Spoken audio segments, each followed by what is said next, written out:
Okay guys, we're out on the porch and we're putting the adhesive on the front of the control panel, and we got us a good thick coating on there. It's kind of porous on the wood, so I put a pretty thick coating on there, smoothed it down, and we're waiting on this to dry. You have to let it dry 15 or 20 minutes, and you do the same thing with the other piece.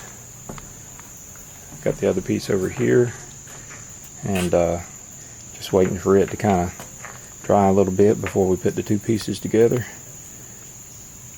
And what we're going to do, since this has a nice long straight even cut here, we're going to line this up with the top of the control panel, and that's going to help us. I think you heard me say earlier, like right here where those edges come together, the edge of this wood right here sticks up a little bit, and I wouldn't be able to get a proper trim because the bearing would kind of hump over that and it wouldn't be perfectly flat. But since that piece is already cut flat across one edge, I just line that straight edge up with this as close as I can get it and let it ride in the air all across where the little hinge cutout is, and then that straight edge will pick up right over here, and then we'll come out with a router and just cut this groove out. And of course the sides here and the bottom will all have to be routed around. It shouldn't be any problem. And we'll come out and do our sides, but right now we're just waiting for it to kind of dry a little bit. Always something interrupting me. That was my air compressor. But we're just waiting for this to dry a little bit before we put the pieces together, and made sure we closed our can up. I don't have much of this weldwood contact cement left, but had to hurry up and make me a little mixing stick here on my table saw with a piece of scrap wood I had. And these foam brushes, most likely this is going to dry out too much to use for the side pieces. They're kind of one-time use when you're doing something like this. You could probably rinse it with paint, but I don't think I want to reuse it for this. I've got another bristle brush inside that I'll use for the sides later. But we can do both sides at the same time, since the front will be routed, and we can let them overhang. The scrap can overhang here, and we'll come back and trim both sides. We'll do it like it sits right here, since each side is hanging off the table saw, and we'll just let it dry like that a little bit and burnish it down, and then we'll come back with the router and finish up the sides, and then we'll have to drop into these holes and get these holes with the router too. Okay guys, we got the laminate finish on the front of the control panel box. I skipped a lot of steps and didn't show them to you on video because this is something that you've seen already when we did the side of the cabinet. It's just repeating the same process. After we let the adhesive dry for 15 to 20 minutes, we just bonded both surfaces together.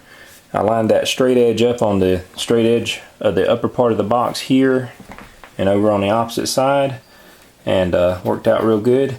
And we just took the router and trimmed down here and followed the wood all the way across where the hinge goes. Worked out great. Now you have a little curve here where there's no wood behind there. That's the way it does all inside corners, and you just have to come out with a utility knife and just kind of cut you a 90-degree there. Just be real gentle with it, and there's probably other tools that are made for doing that. Just use a good sharp utility knife, or you could even use a chisel if you was real careful, just to take that little bit of a roundness out of the corner. We may not need to, because when that hinge sits in here, there is about a 1/16 to an 1/8 of an inch gap on either side. That was just a little adjustment room I left in there to be able to play with the hinge mounting. So it may not come all the way up to that corner anyway. I may be able to leave it just like that. I'll just have to put the hinge in and see. All our edges and corners come out real well. Over here where we had a very slight dent on the corner, no problems at all. All we did was set the bearing a little deeper, and it rode away from the dent, and it made a nice sharp corner. And now when we do the side, the bearing will ride on this nice laminate, and that dent will never even be obvious. You'll never see it at all. It'll be completely covered forever. And over on this corner, it looks like it sets just a little proud instead of a good sharp corner.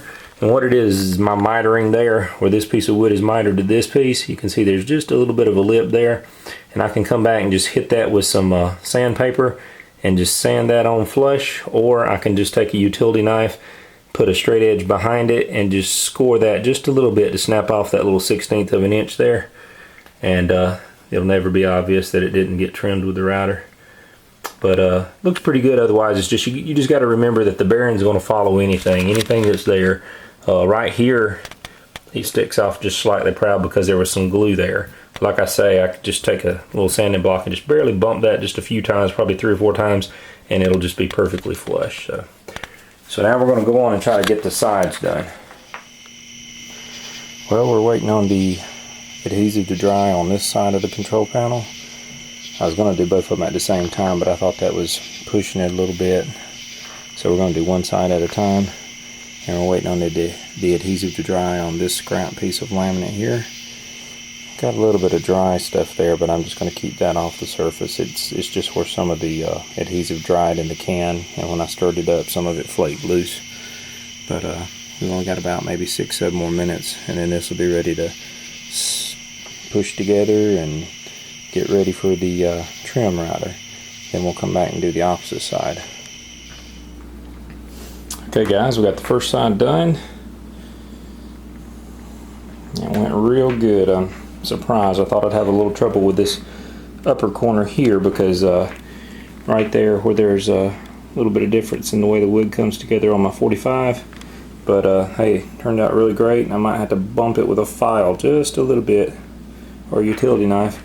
But good clean corner. I've never done this laminate and made it meet in a corner like that, and it surprised me. You can see just a little bit of the, I guess, cardboard or the backing or whatever of the secondary piece that went on the side, but it looks like it's just something that you just barely rub against with your fingernail and it just falls off. It's just where it trimmed it.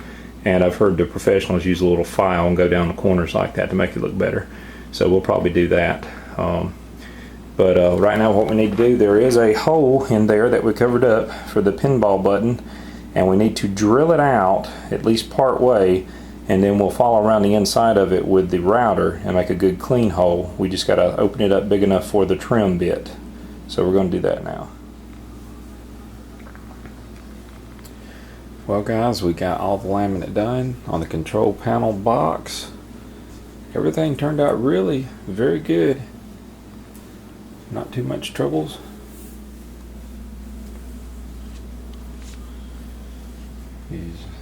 As you can see, we've got our pinball buttons routed out too.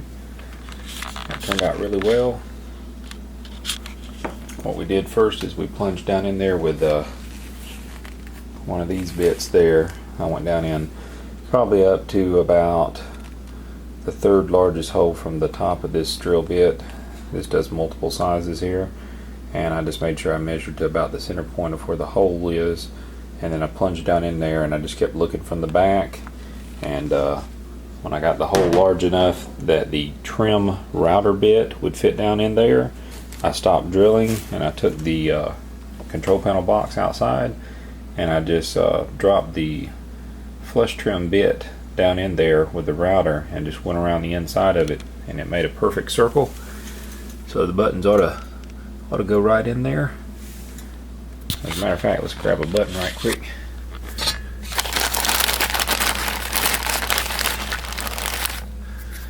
We'll just grab a button and slide it in there and see how it looks. Sweet. I think I want to have reds right here. Not sure. May turn around and order a couple more white. But the only extras I have right now are going to be some red buttons, I believe. Looks pretty good.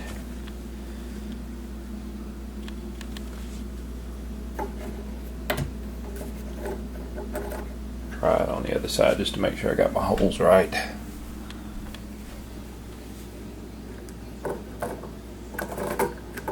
There it is. Looking good. Really starting to be more of a finished product now, but we do have to come back. Like I said, I think I might come back either with a file or a utility knife and just kind of 90-degree that little corner up there on each part of this hinge slot there. Like I said, I haven't really set the hinge in there to make sure that it fits, but I think I might need to go ahead and just 90-degree those since they're kind of rounded. Let's see. This side has absolutely no places that need any doctoring up as far as I know. I was slightly disappointed, and I don't think I'm going to do anything about it really, but along the bottom edge of these, I had a little excess glue where I glued the box together, and I kept meaning to come back and sand those flat, and I didn't sand it completely flat, so there's some places that it's like not a real clean straight line there. It's got a little bit of waver to it because there was some dry glue on the bottom of the box, and I think that bearing followed the dry glue a little bit. I think it's a little more evident on this side. Let's see. It's so black right here, it's not going to be able to focus. I don't think you're going to see it. It just can't focus. Just not enough light. It matches the side of the cabinet. It's the same black. So here from the back, the control panel there, you can see the back of the box. I don't think I'm really going to do anything to that. I thought about maybe just putting some scrap laminate on it. You know, I could. I don't think I have a piece big enough to cover the whole back of the box. But you know, I guess I could come and put a little scrap there on each one, but like I think the Gauntlet Legends, if I'm not mistaken, I think that's just plain wood. Let's walk in here and look right quick. I've got a mess in here. I've had so much tools out and everything. Let's see.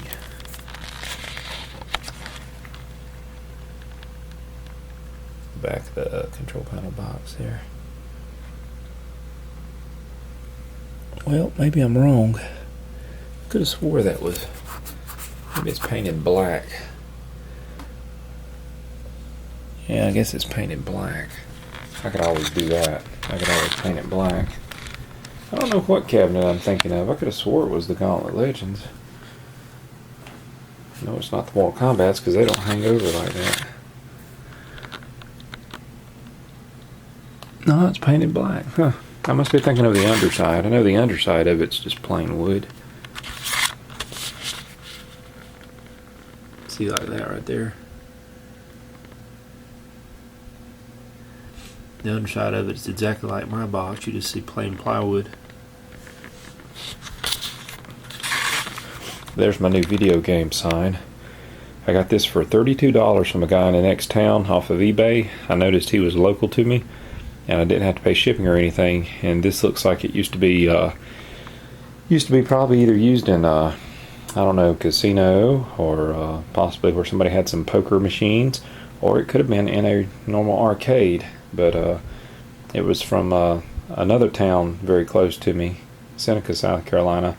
The company that makes sign like this have their sticker on the back of this sign, and I think it was made about, it seems like it was almost 10 years ago or something, but it has 2 fluorescent tubes in it, and man, this thing is bright when it lights up, and it's almost perfect, hardly a blemish on it. I just cleaned it a little bit. The guy had it, you know, probably stored in his garage. It was a little bit dusty. I bought it from him for $32, and really bright sign. Gonna look great here with the arcade machines. I'm gonna hang it on the wall, or it's got hooks on it that you can just suspend it from the middle of a ceiling or something, but I think I'm gonna hang it on the wall. But been looking for something with either arcade or video games or something written on it, and this came up for sale and I got it, so pretty cool. But anyway, tools, stuff out everywhere. I tell you, screws and bolts and paint, drill bits, marquees, a little bit of everything, buttons, control panels. I'm going to get to work on this here in a minute, and I'm going to put some T-nuts in there to hold our joysticks. So that's the next thing on the agenda.